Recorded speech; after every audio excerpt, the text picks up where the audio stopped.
Pada era globalisasi ini, seseorang yang tidak mempunyai ilmu pasti akan ketinggalan dan akan mengalami kesusahan dalam kehidupan. Hal ini kerana ilmu menjamin keseimbangan kehidupan seseorang secara universal dari setiap aspek seperti sosial, ekonomi dan politik.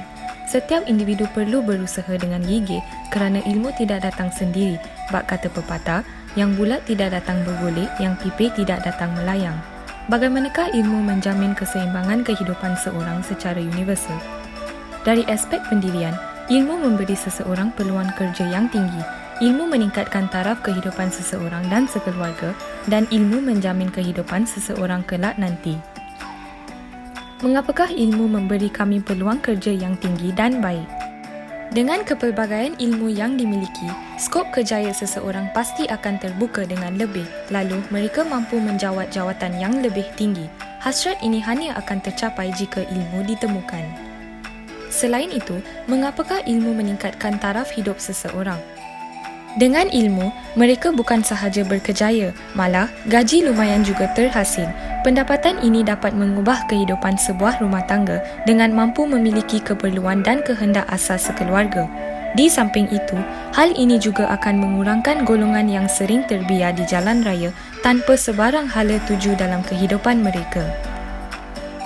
Justeru, mengapakah ilmu menjamin kehidupan kita? Dengan ilmu, pekerjaan yang diperolehi dapat menjamin kehidupan kita kelak nanti.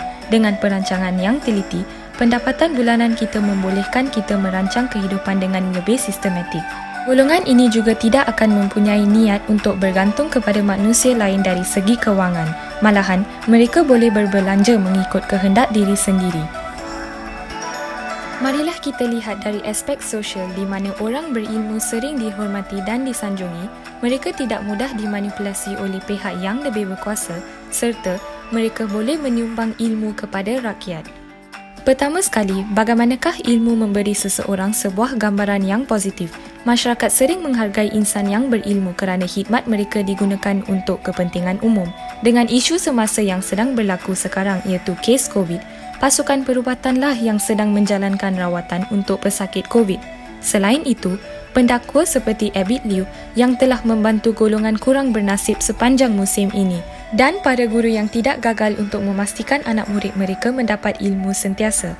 Masyarakat akan menghargai jasa-jasa orang yang berilmu kerana mereka telah berjaya memberikan perkhidmatan yang diperlukan oleh rakyat, terutamanya dengan isu semasa yang sedang dihadapi oleh seluruh dunia. Selain itu, bagaimanakah insan berilmu dapat mengelakkan diri daripada dimanipulasi? Insan yang berilmu tidak mudah dimanipulasi oleh pihak yang lebih berkuasa, manakala manusia yang kurang terdedah kepada ilmu sering ditipu. Hal ini adalah kerana sesetengah rakyat yang berada di kawasan perincian kurang terdedah kepada ilmu lalu senang ditipu. Contohnya apabila mereka tidak fasih bertutur, kes seperti perampasan harta senang terjadi. Lantaran itu, bagaimanakah ilmu dapat disumbang kepada rakyat? Ilmu yang dimiliki seseorang bukan sahaja boleh memajukan diri mereka sahaja, malah mereka juga boleh menyumbangkan ilmu mereka untuk membangunkan agama, bangsa dan negara. Dari segi agama, insan berilmu dapat mendidik rakyat supaya mematuhi ajaran-ajaran agama serta mengelak hala tuju yang tidak baik terutamanya pada zaman ini. Akhirnya dari aspek politik, secara tidak langsung apabila kesedaran agama timbul, masyarakat akan berjaya membangunkan bangsa dan negara. Hal ini adalah kerana dunia politik melingkupi kepentingan ilmu kerana ahli politik banyak membuat keputusan serta mengambil risiko semasa pentadbiran sesebuah negara. Daripada huraian yang diberikan, ternyatalah dan terbuktilah bahawa ilmu menjamin keseimbangan kehidupan secara universal. Ilmu yang dicari haruslah meliputi ilmu dunia dan ilmu akhirat.